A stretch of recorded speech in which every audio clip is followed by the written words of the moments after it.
Hey, good evening, everyone. I'm Dennis Reardon, President of Montauk Audubon Society, and welcome to this evening's community program, Find More Birds, 111 Ways to Spot Birds Wherever You Are. Montauk wishes to honor the indigenous communities native to the chapter area, including the Pagusset, Wepawag, Quinnipiac, Tucket, Montauk, and Hammonasset people. As we advocate for the conservation of land and its wildlife, we're indebted to the work of Native and Indigenous people who cherished the land for thousands of years before European colonization. Just run through a few upcoming events. Urbanscapes Native Plant Nursery is open on Saturdays now from 9:30 to noon. Saturday this week, September 30th, from 1 to 4, we'll be at Bent of the River Audubon Center for their 30th anniversary, Bent Fest. Hope you'll come to Southbury and join us. On Sunday, October 15th, from 10:30 to 12:30, 10 a.m. to 12:30 p.m., we're doing a West River canoe trip in New Haven in conjunction with New Haven Parks. We'll canoe upstream through West River Memorial Park and Edgewood Park as far as we can get. Lingering birds there will include great blue heron, great egrets. There'll be late migrating sandpipers and belted kingfishers. On Saturday, October 21st, from 10 to 1, we have All Things Pollinator at Urbanscapes. Highstead Foundation will be there with their Ecotype program. Xerces Society, Pollinator Education and Children Activities. And you'll be able to learn how to identify native plants using your smartphone. There'll be much more. And then at the end of October, on October 25th, Wednesday at 7, we'll be taking a visit to the virtually to the Wildlife Rehabilitation Clinic at Sharon Audubon Center, where each year they take care of hundreds of sick, injured, and orphaned wildlife patients. Details on all of these are, and registration is, they're on our website. So tonight we're welcoming back Heather Wolf. She's a Brooklyn-based birder, photographer, educator.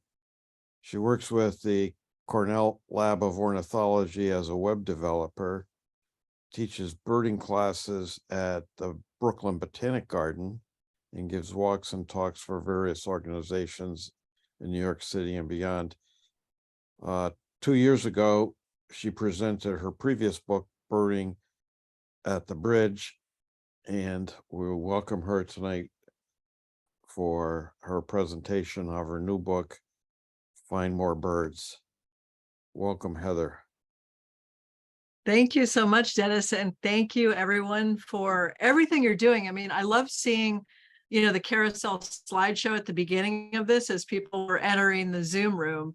And really, all of these things I touch on in this new book, Find More Birds. I see you have a picture of a goldfinch in the rain, and rain is one thing, and you have native plants and lights out, birdcast, all of this stuff. As you'll see, I'm going to touch on a lot of that, and just thank you for everything you're doing. And I'm so psyched to be here tonight and present to you. So I'm going to share my screen here and get my presentation going here. So just want to make sure that my audio is still enabled. It is. All right.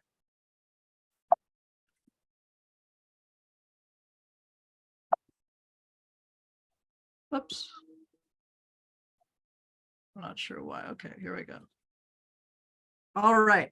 So let's go ahead and get started here. My first slide is just the birdcast map. If anyone can't hear me, just Dennis, you can interrupt me, but hopefully everyone can hear me. Everything's good. It's so exciting because, we're in the middle of fall migration, and I always want to make sure that everyone knows about this. Birdcast.info. It is a project I get to work on at the lab. It's one of my favorites, of course. And, it's looking pretty good. This is tonight's forecast, but I always check this, the night before to see if I get to sleep in the next day.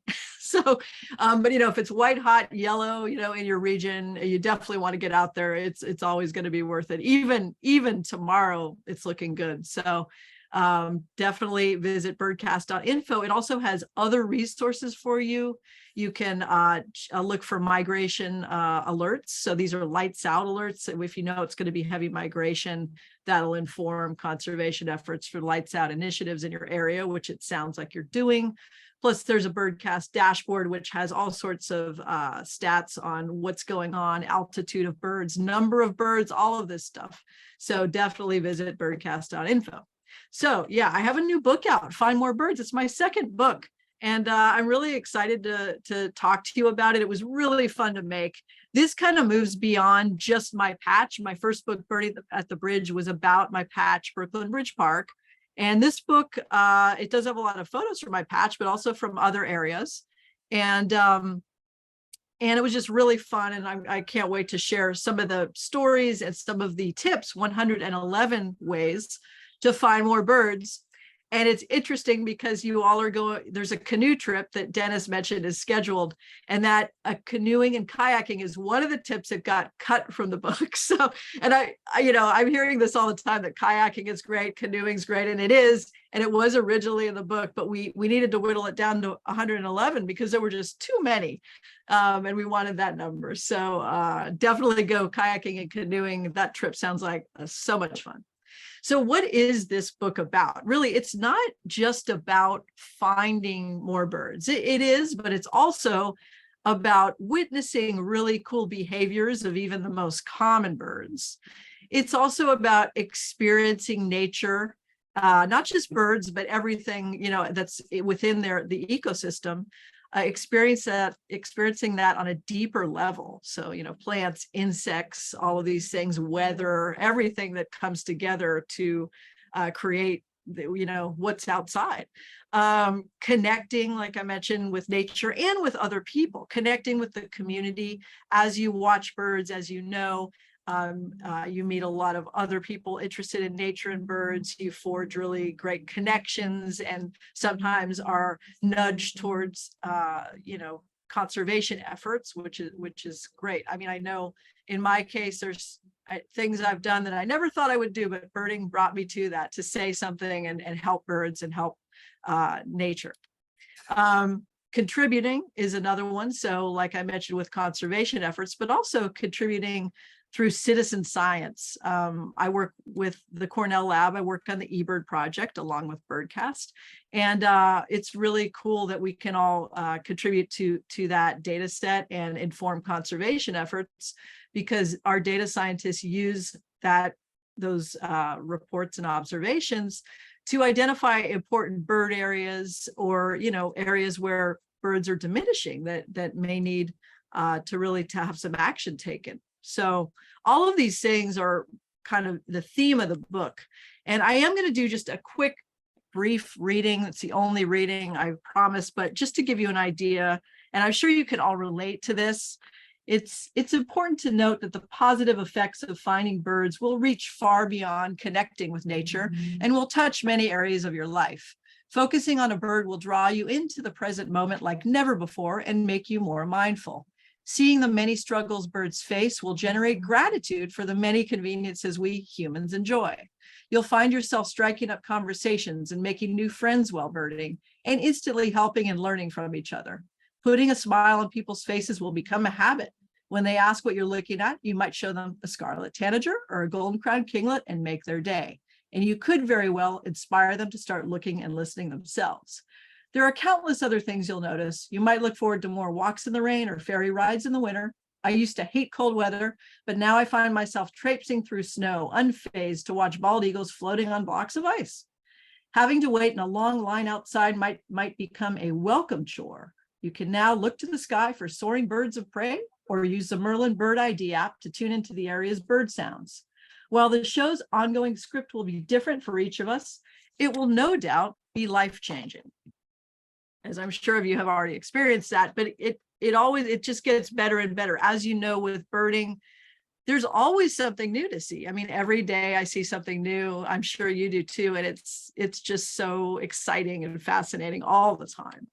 So tonight's topics in relation to finding more birds and the book, I'm going to just touch on a few adventures that I had while working on the book in my travels, and also the top tips from the book for finding more birds, also the top tech tools, which are also tips in the book. So let's get started with my bird finding adventures, just a few of them. One of my favorites is when I saw the burrowing owl. And I did not know that you could contact a real estate agent to find a burrowing owl, but it definitely happened to me. So I was in the Florida Keys. I had looked at eBird and there were some reports of the burrowing owls on this golf course. So I went to the golf course, looked around the perimeter. I didn't see anything. So I asked a lady that was out in her driveway. She said, "Oh, the owls aren't here anymore, but they're somewhere else. I don't know exactly where, but I know who knows." There's a real estate agent and I could give you directions to his office. So I drove to the office, walked in, asked the receptionist, "I'm here for the owls." She led me right back to the agent, who grabbed his car keys, said, "Follow me," and led me right to an empty lot in a residential neighborhood that had a hole. And I waited there for, I don't know, till sunset, which was about 3-4 hours, and out came a burrowing owl. So you never know how you're going to find birds, but there's always another adventure around the corner. And this is a really cool species to see.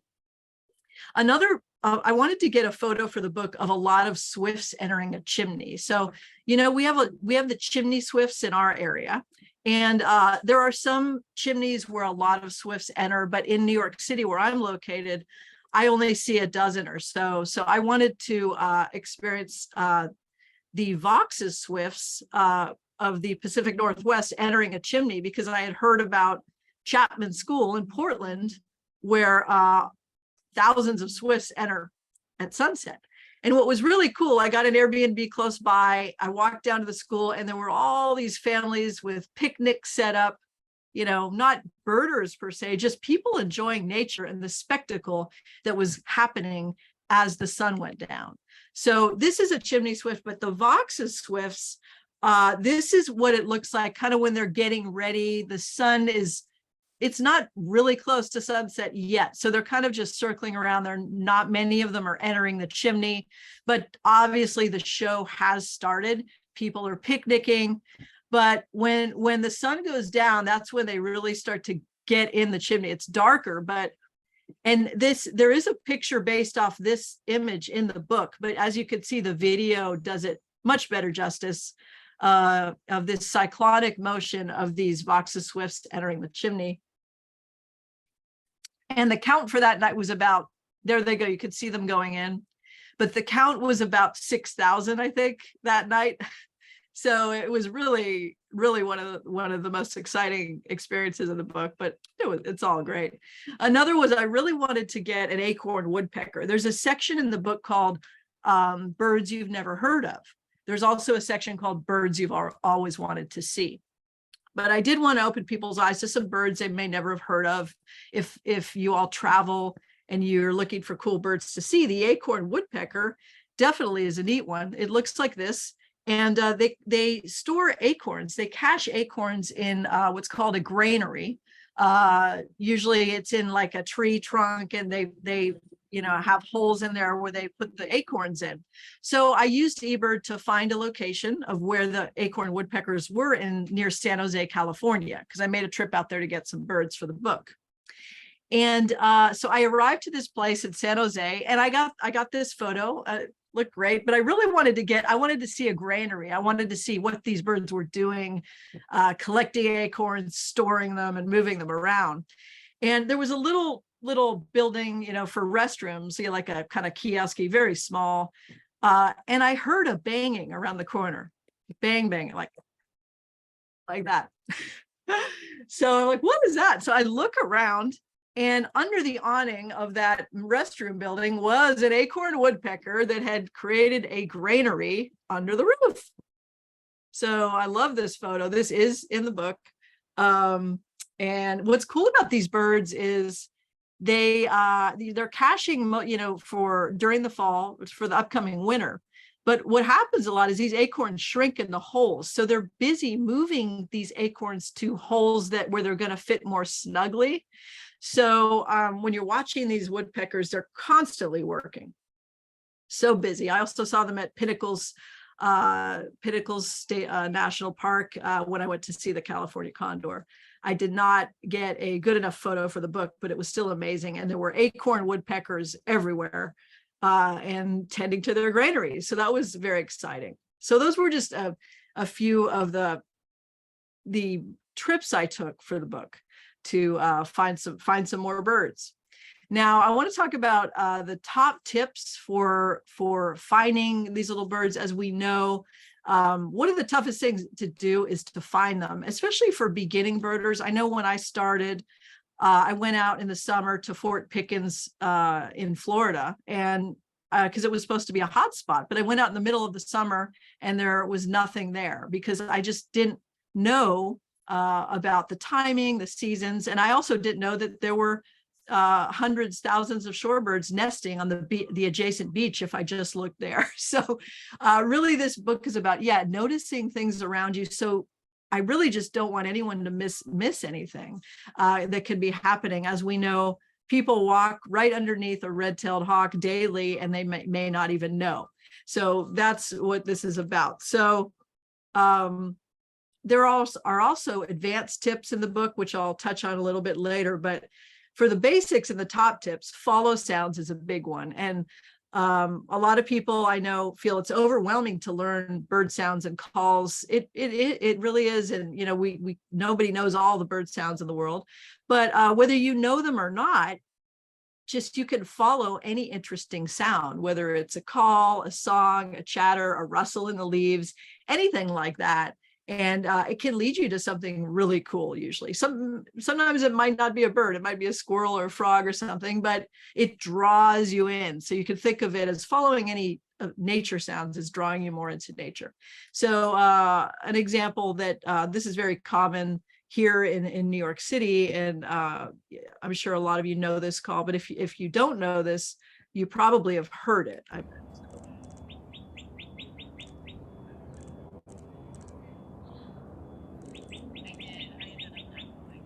So that is the northern cardinal. And I just want to point out, if you want to learn how to ID birds by their song, apart from using Merlin, which we're going to touch on later, a great way is to watch videos of birds singing. I find for me that having that visual connection of watching the bird sing, whether it's in the field, is ideal, but a lot of times we don't get enough time with a bird in the field when it's singing. If you do, definitely seize the moment. But if you don't, you can watch videos. So that's a great way to do it. As I mentioned, Dennis was showing the slides in the beginning of upcoming events, and one was the arrival of my favorite bird in the world, which is the white-throated sparrow. And I love this bird because it sings in the winter. It's got a little splash of yellow. It kind of gets me through the winter. And, it likes leaf litter, which was another one of your slides, Dennis. So it's one of those birds you can find by listening for the rustling in the leaves, which is another type of sound. So I'm just going to play the song for you. Some of you may recognize it, and some of you.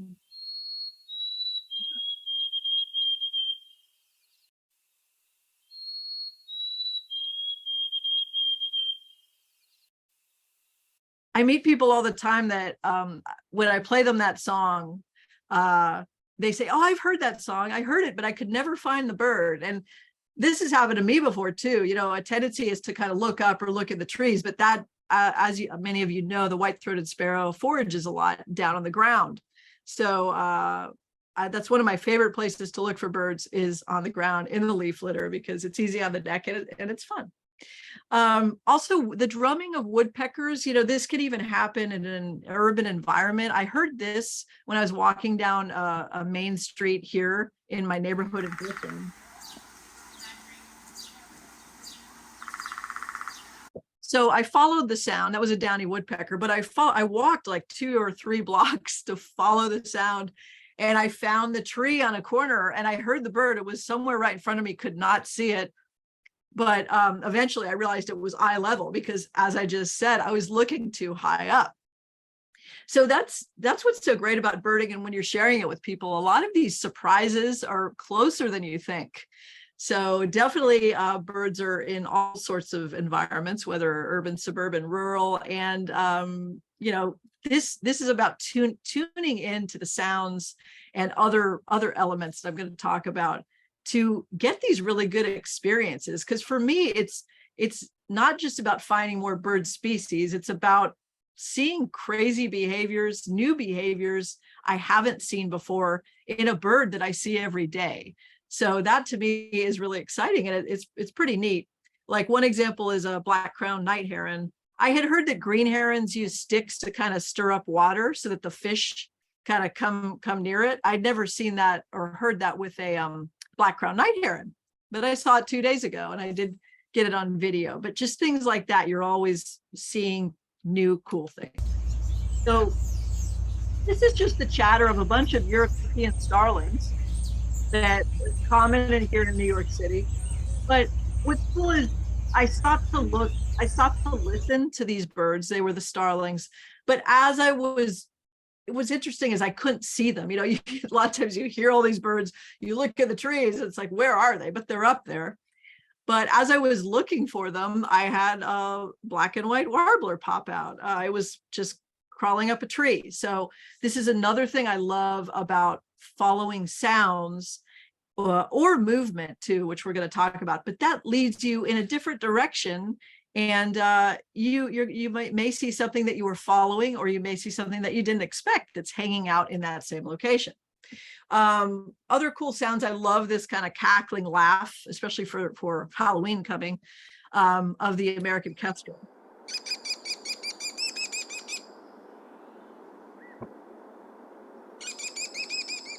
So I never seen kestrels outside my apartment, but I heard that cackling the other day when I was coming in, and I looked, and sure enough, at the container terminal on the East River here, there was 2 kestrels actually. So this is a picture of the barn swallows during summer. And I just wanted to point this out because young birds, baby birds, they're very vocal, right? So they're often very high pitched. They have kind of a whiny begging sound that kind of reminds me of cedar waxwings.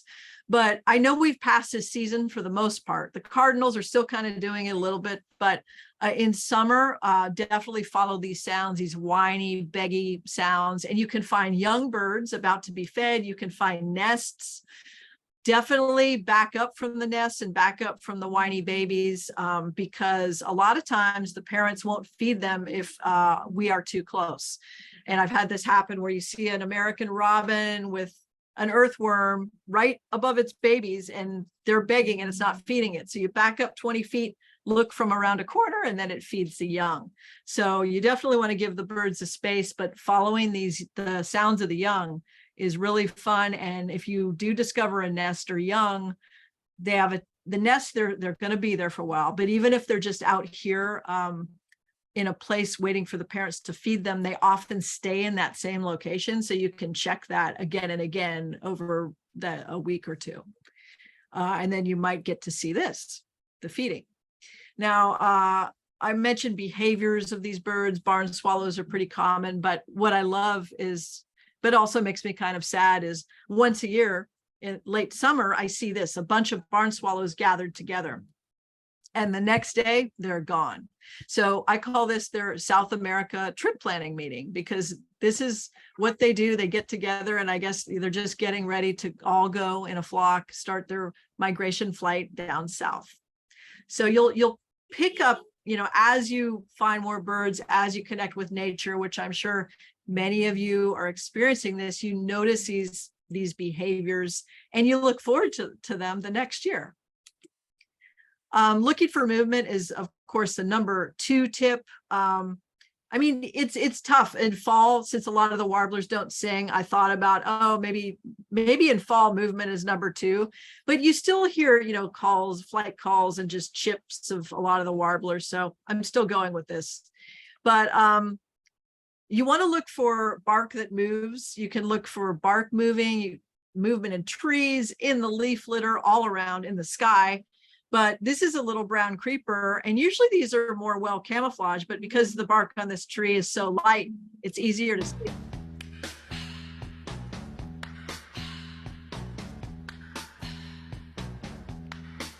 It's the time of the season when love runs high in the... Now, the thing with movement is during migration, these birds, they're constantly eating. So most of them, when they eat, the small birds are moving as they forage. And that is why movement is such a big key in finding birds. So, when it rains, which has been doing a lot, sometimes they're not as active, or they're perched, waiting in the rain. But apart from that, even midday, a lot of birds will be out moving around. So I'd say this tip, look for movement, is especially pumped up during migration. It works all year round, but during migration, it gets extra points because of that constant foraging, when the birds go into a state of hyperphagia where they're eating constantly. Here's another one. If you're a beginning birder, or some of your friends want to get into birding, as we know, it can be frustrating to find birds and it's hard to see them. So I made this video that shows like what this movement is going to look like a gentle tug of a leaf. It can be low, and also to not lose hope. This is a tip in the book. Don't lose hope if it flies away. So many times I lead bird walks and a bird flies off, like, oh, it flew away. Well, it did, but let's track it in flight and follow it, see where it lands, and we may get an amazing view, or maybe it was carrying prey over there if it was a raptor or whatever. So that's another one of the advanced tips, is practice tracking birds in flight with common birds. So you can lock on to whatever a common bird is in your area. For me, house sparrows, starlings, and practice with the naked eye and with your binoculars tracking it, so that when migration rolls around, you will be prepped and you will have that reaction time really set to go, so that you can follow the movement when a bird flies away. So let me play you this video.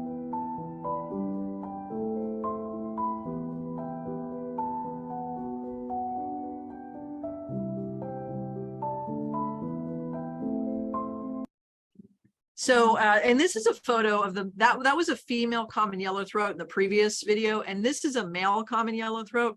This is a photo from my first book, Birding at the Bridge. And I love this because it doesn't have the full body of the bird. This is what, you might see.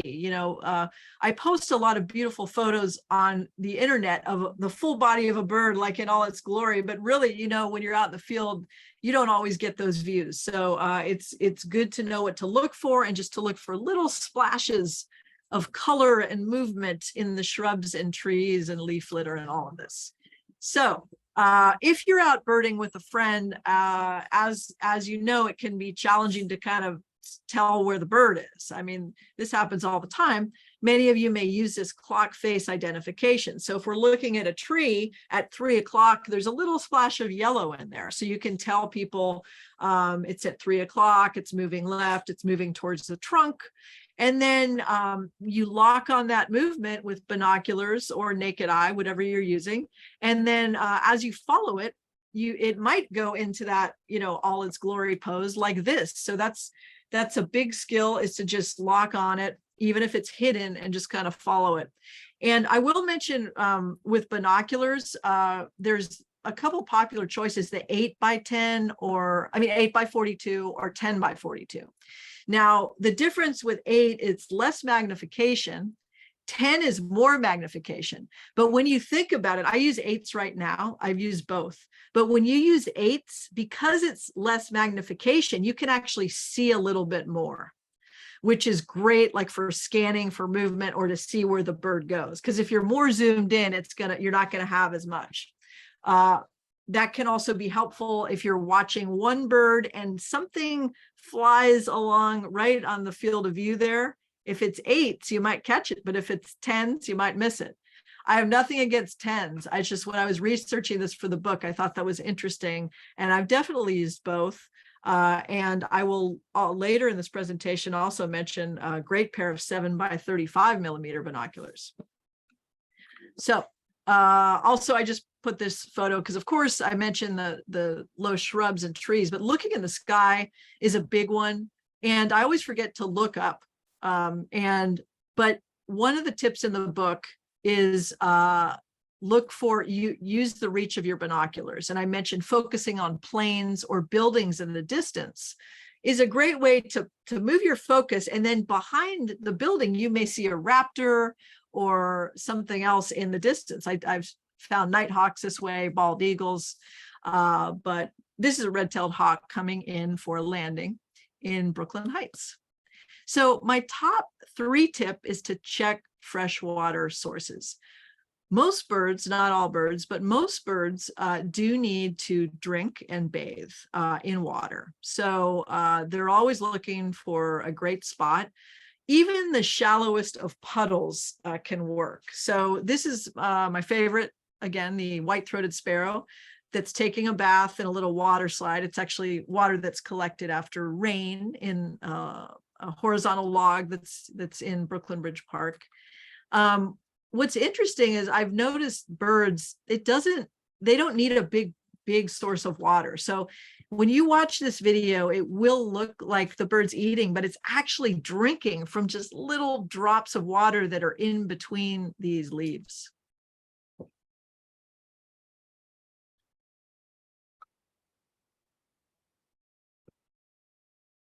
So it's so interesting, and birds love just the shallow, maybe 1 inch of water. A lot of times I'll be watching birds taking a bath in water in the sun, and then like half an hour later, it's totally evaporated. So this is a cedar waxwing in a water playground that was taking a bath. Pretty cool sighting. I've also seen cedar waxwings, young cedar waxwings, in the water that collects between clumps of grass on just a lawn that is not like pristine, more with clumps, but they were at my feet. There were like 6 of them. So, and I'm going to show you something in a bit about water collecting on lawns, because it is pretty cool. But this is a little bit sad, but interesting. It's a gray catbird that did overwinter here in New York City. And when the water sources freeze up, what do the birds do? They still need to drink the water. So this gray catbird was drinking from water droplets on a banister. And I do have a picture in Find More Birds, one of my favorites, of a bunch of American robins lined up on a bench waiting for ice to melt, kind of the same idea. But as I was mentioning, so the puddles that form after rain are awesome. It's been raining down here, probably up where you are as well, right? All weekend it rained. And I led 2 bird walks, one on Saturday, one on Sunday. And I said, I just don't cancel them because rainy day walks are some of the best. Obviously, like some people didn't show up because of the rain, but those that did, we had a great time. We saw the birds often tend to forage lower, especially if it's not too windy, because when it's really windy, birds kind of take cover. But light wind, rain, a lot of the birds are going to forage low because they don't want to deal with the wind and the rain, so they'll forage low. We got very close looks of a pair of red-eyed vireos just right in front of us on a sweet bay magnolia.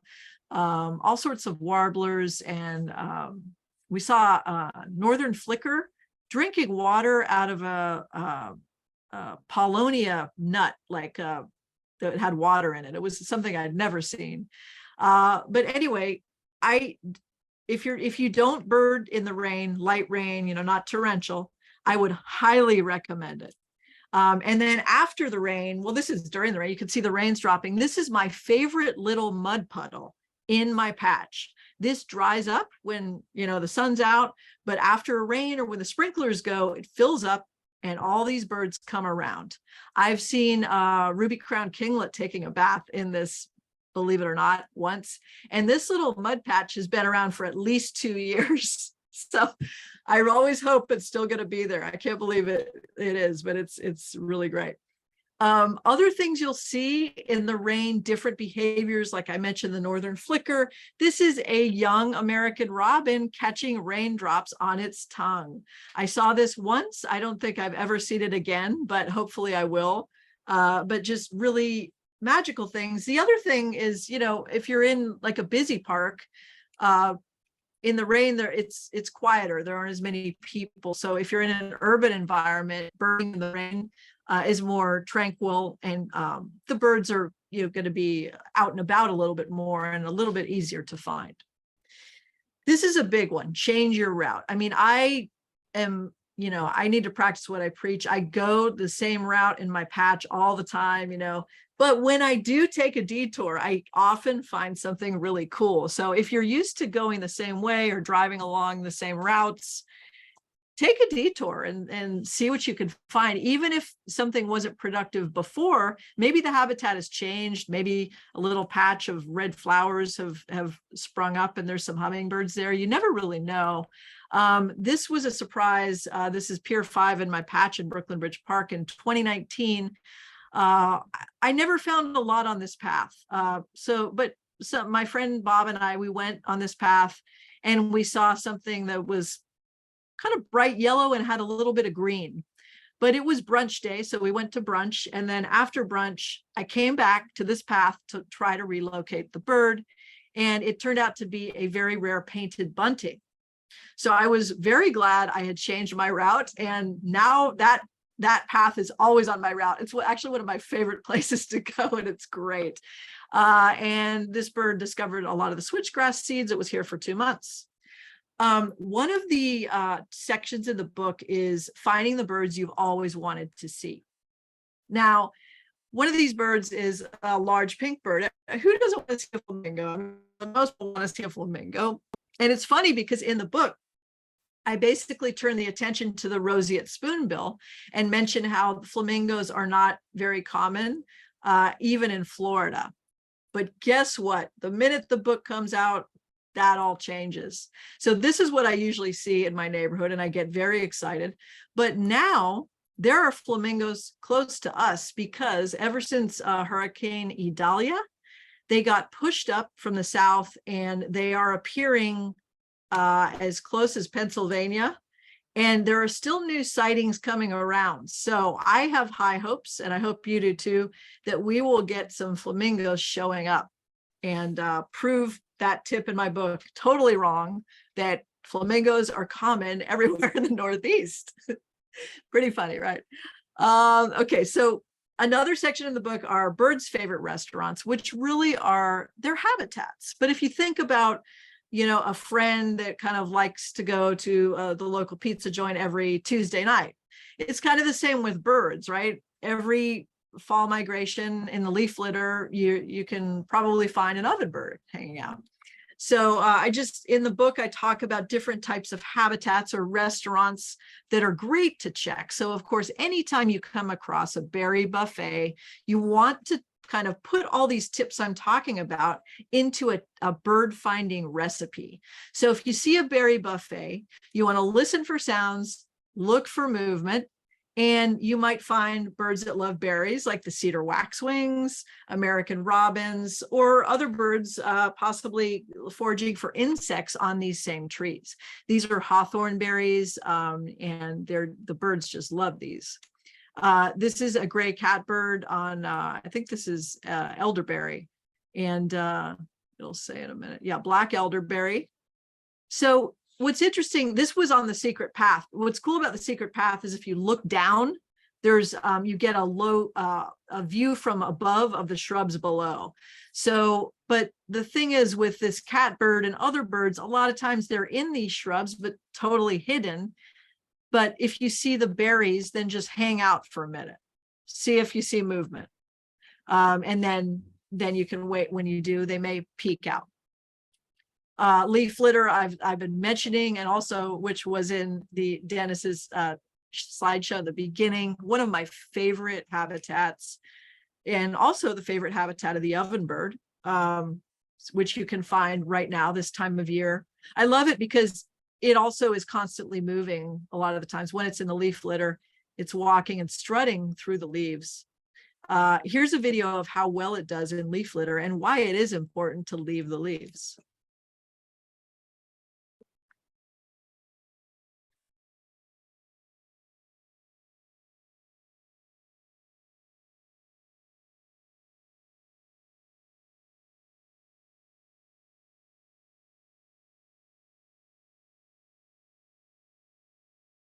It's really getting a lot of food there. I couldn't believe it when I got that video. It makes me so happy to see these birds fueling up for their migration and getting their food. Mud is another big one. And I don't know if I mentioned, but number 27 means that's a number in the book. Tip number 27 is look to muddy patches and mud flats. And you can find birds collecting mud for their nests. This is one of my favorite pictures from my first book, Birding at the Bridge. And but you can also see them foraging, as is the case with this killdeer. Mud, mud, glorious mud, nothing quite like it for cooling the blood. So follow me, follow, down to the hollow, and there let us wallow. So, as you know, mud flats are great for finding shorebirds. Shallow water, that would be a good place to look for these flamingos if they are coming our way. When the tide goes out, a lot of these birds flock to forage in the mud stew. So it's always great. Even like I said, in urban environments or elsewhere, construction sites, I've seen barn swallows collecting mud from construction sites for their nests. So always check mud. Searching for seeds this is the time of the year to be searching for sources of seeds to find more birds. The seed heads of flowers are a great place to look. And these American goldfinches do just that, one's extracting the seeds.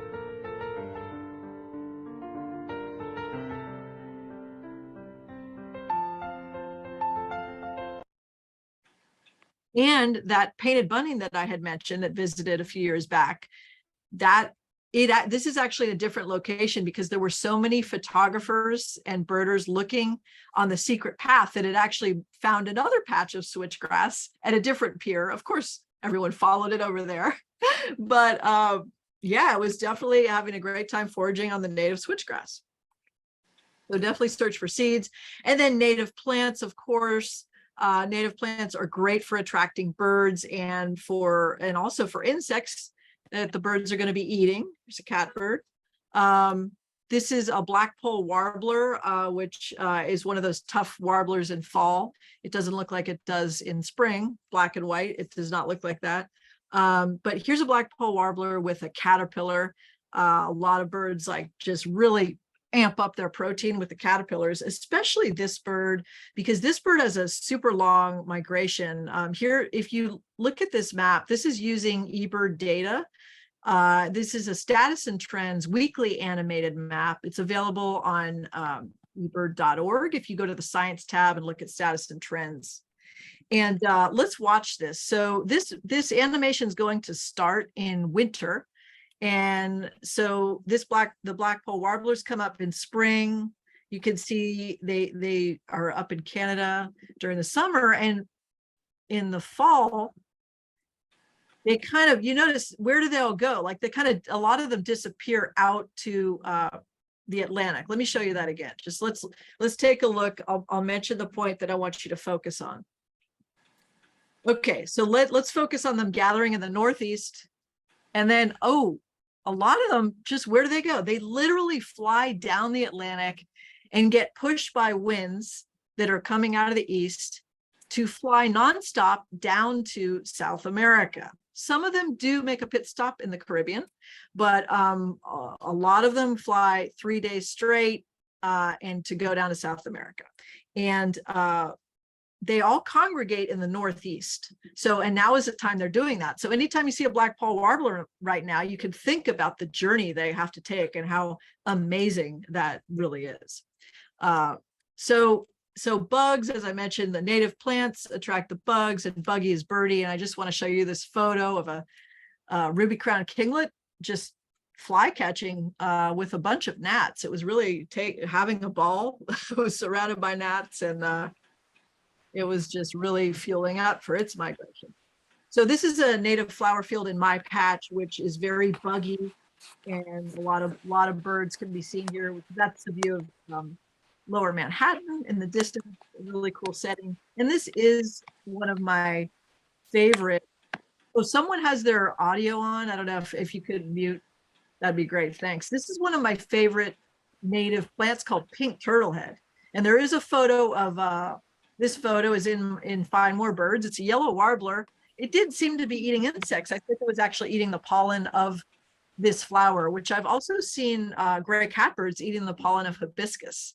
So this is another thing you could see with the behaviors of the birds around native plants and how well they can fuel up and feed. I love the bayberry for native plants because it's the reason that yellow rump warblers can stay in the winter, also known as myrtle warblers. They can digest the waxy berries of myrtle and bayberry. And because of that, sometimes they overwinter.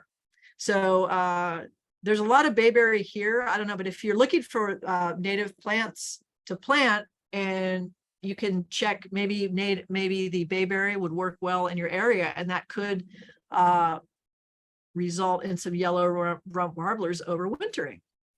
We do have native bayberry at the Escapes Native Plant Nursery. Oh, really? They have bayberry.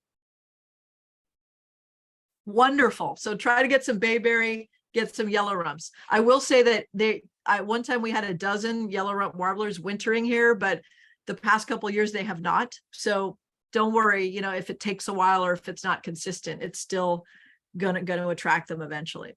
So another section of the book is how to find birds acting crazy. So one of the things is that I always try to do is investigate anything awkward, whether it's weird flying or commotion. And, as nature watchers and bird watchers, we kind of know what the norm is, right? So we know when something's a little bit off. And so one thing I did, I had seen some barn swallows. They nest under the piers here, and they were acting really weird. They were flying in a circle. They were kind of more vocal than usual. And I noticed they were dive bombing what looked like a grackle on the edge of a railing. So I thought, well, what's up with that? I mean, grackles do rob birds' nests of eggs, so that was probably it. But I just wondered why the adult grackle didn't just fly away, because it was being so mobbed. So I walked over there, and I saw that the common grackle had a fledgling with it. This was it. And so I sat down, which is a tip in the book, take a seat, because if you take a seat, birds are less threatened, and also sometimes they may come towards you. I had no idea that meant that this bird was going to be running towards me, but it did. And of course, its parent was a little concerned, but I did get this photo, and then I took off so that things could settle down. And I watched from afar, and eventually the grackle parent and young did move away from the barn swallows. But, things like this, you definitely want to investigate. I saw some weird motion of a cedar waxwing. A lot of times they use string in their nest building. So that definitely does not look normal. So if you see some strange flying, you may get some really cool experiences seeing this type of thing. Also, anytime you hear crows, one of the tips in the book is follow the caw of crows, because a lot of times that means drama is happening somewhere, right? Either they're chasing a raven or a red-tailed hawk. I mean, I know right here we're seeing the red-tailed hawk chase an American crow, but usually it's the opposite. It's usually the crows that are chasing the raptors, which seems weird, but they're usually pretty, they like to make trouble and get the hawks out of their area. This is another interesting, something out of the norm that I stopped to look at.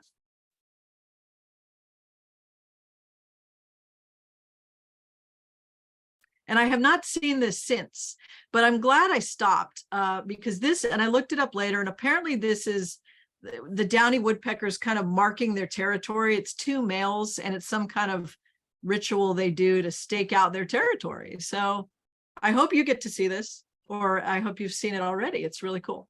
Another section of the book is the clues birds leave. They leave so many clues. One of my favorites are these little circles from the dust baths. This is mostly in our area from house sparrows, but really a lot of birds do this. Chickens do this. Roadrunners do it. A friend of mine, Brenda, who lives in Pensacola Beach, where I fell in love with birding, she saw an imprint from a great blue heron that was taking a dust bath in the sand, which I never even knew they took dust baths.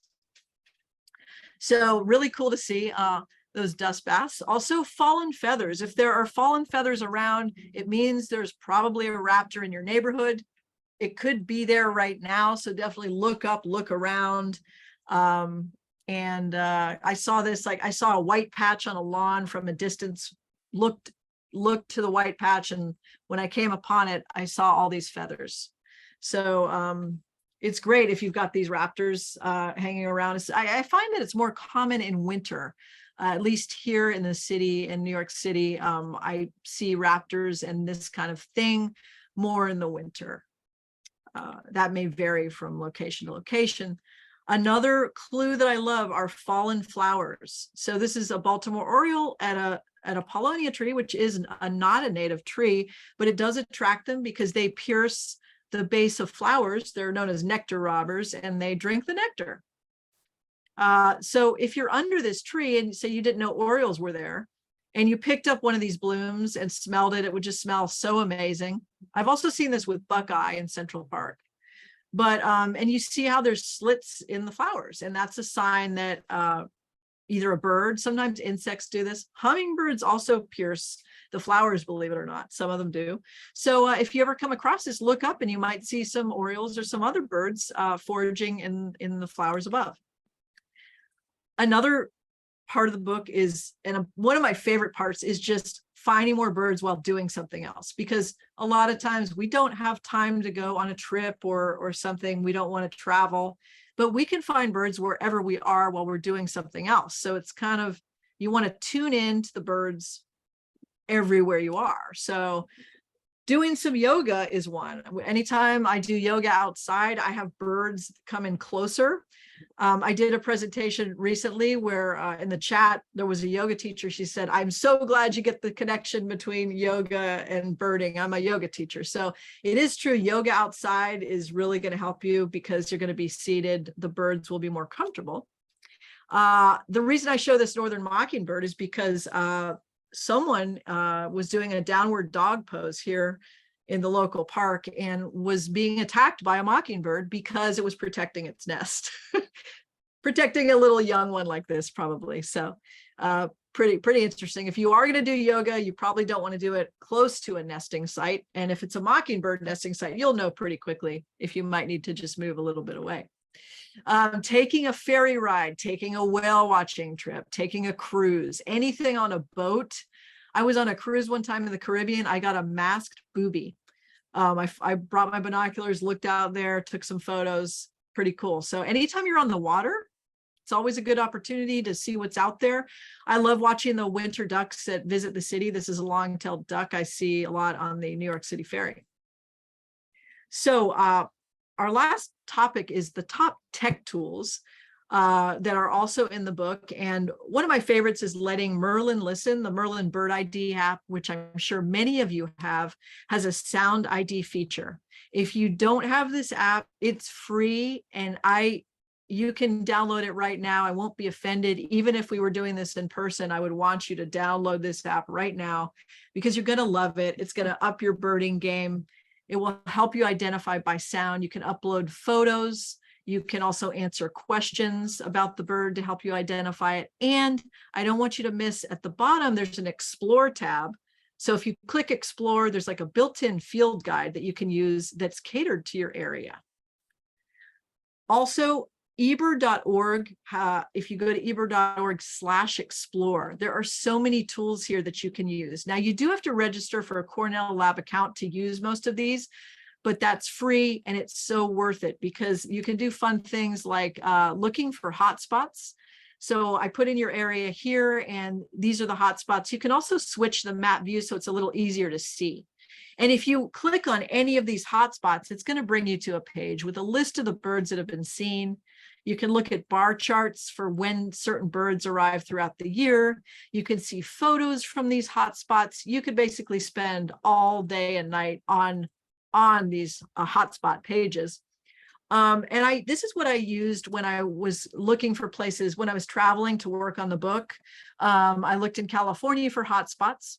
Another thing that's available at ebird.org/explore are species maps. So you could type in acorn woodpecker and see all the places acorn woodpeckers being seen. You'll definitely want to do that right now for the American flamingo. That's the screenshot I showed you earlier, because I check that daily because you want to see if there's any sightings of American flamingo in Connecticut anywhere near you. So definitely recommend that. Tip number 101 is to know your targets. This is also available from the Explore page, or you can go directly to ebird.org/targets. You will definitely need an account for this because it's going to give you your targets based on what you've already entered into eBird. So if you're traveling to California, say for a certain county, or for the state of California, what birds have I not seen there yet? It'll tell you. Or I'm going to Costa Rica for the 3rd time. What birds have I not seen in Costa Rica yet? It will tell you. So it's super fun. It's really great and I highly recommend it.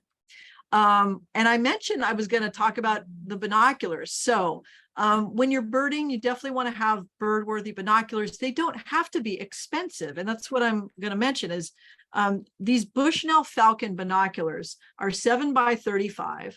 And I'm not getting any kind of commission for recommending these, although I probably should, but they're great. I recommend these to all my students and they're $30 or less, depending on the day. I've never seen them above 35, knock on wood, but they're the bulkier style, but they work well. They even have a secondary focus. Now, if you don't know what secondary focus is, definitely look it up because most of you probably have it on your binoculars and it's usually on the right barrel, or it could be a pull-out thing on the main focus, but you basically need to focus each eye separately so that you can get your binoculars set up so that your image is in focus. If you're out of focus, look up secondary focus. I also talk about how to do that in the book.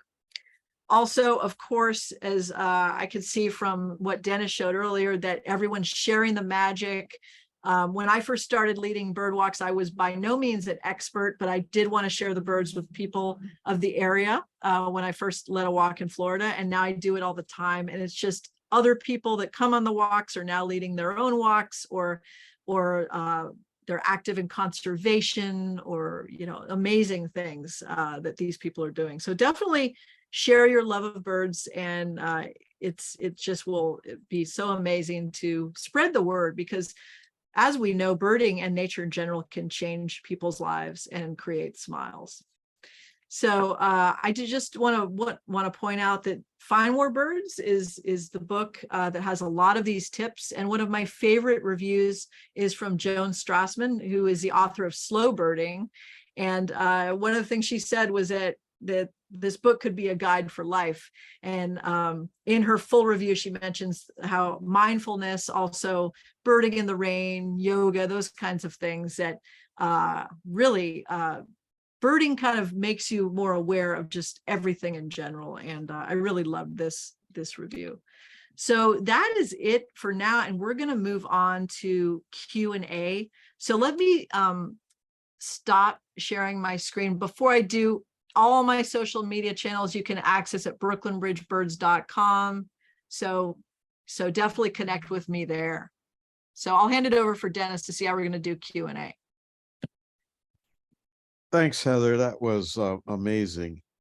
You're welcome. Thank you. And if you have any questions, please raise your hand. You can unmute yourself and ask away.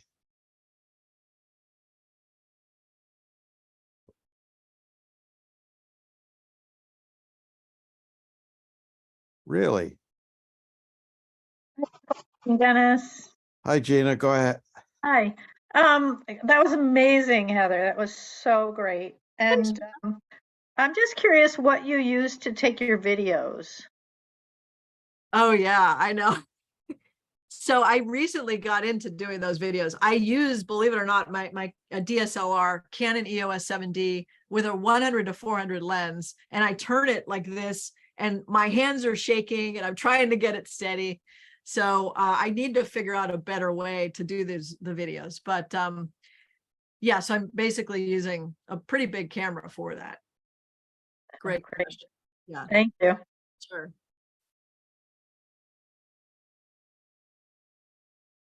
Anyone else? Unmute yourself, ask.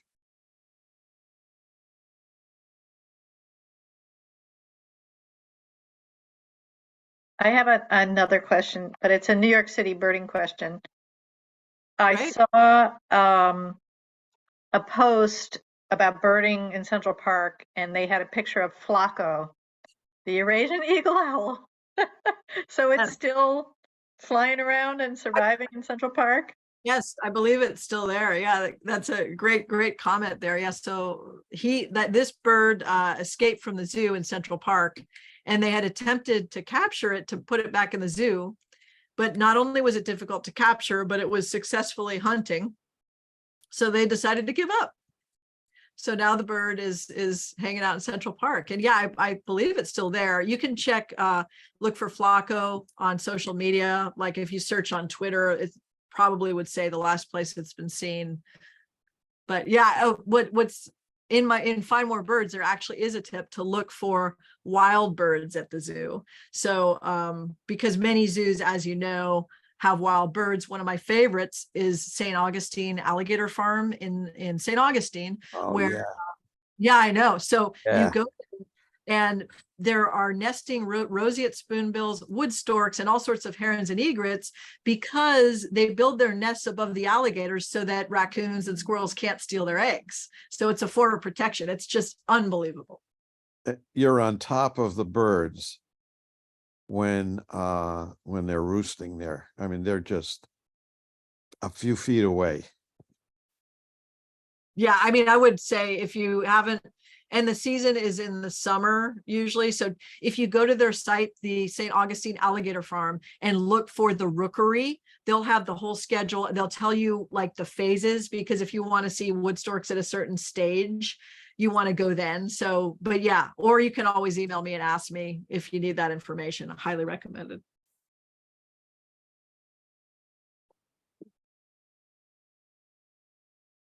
You were talking about the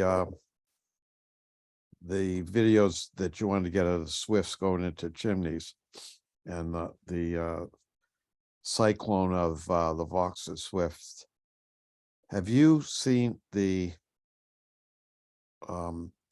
tree swallow migration on the Connecticut River?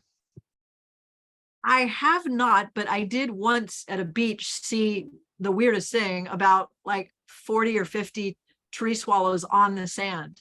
They must have been taking a break from what you're talking about, but tell me more. This is hundreds of thousands Gosh. at one time. And is there, you they just have root- to get lucky, or how do you see it? Every late August to late September during their migration, they stage there. Wow. That sounds magical. I might need to go up there for that. We got to get you there next fall. Oh yes, I would love that. That sounds great. Writing it down.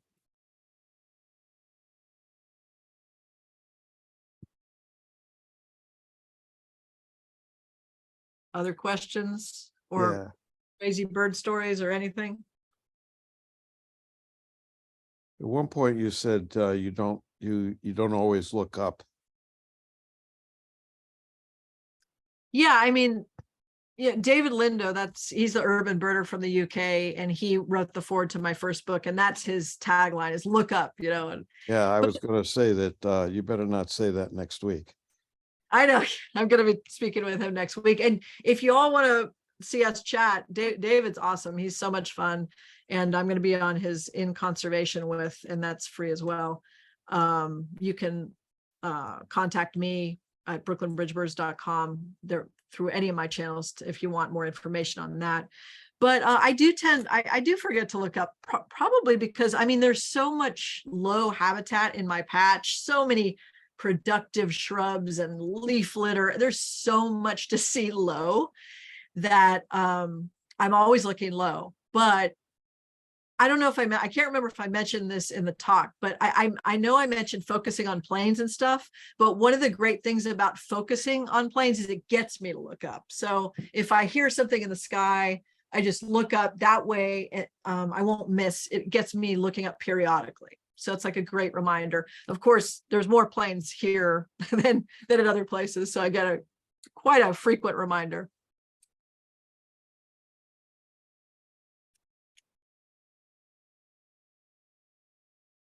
I guess that's it, Heather. Thank you so much. Thank you, Dennis. This was so much fun. Thanks everyone for Yeah, and being- check out the Minukta calendar for the upcoming events. And in the meanwhile, everybody take care and enjoy the rest of the fall migration. Happy migration. Bye.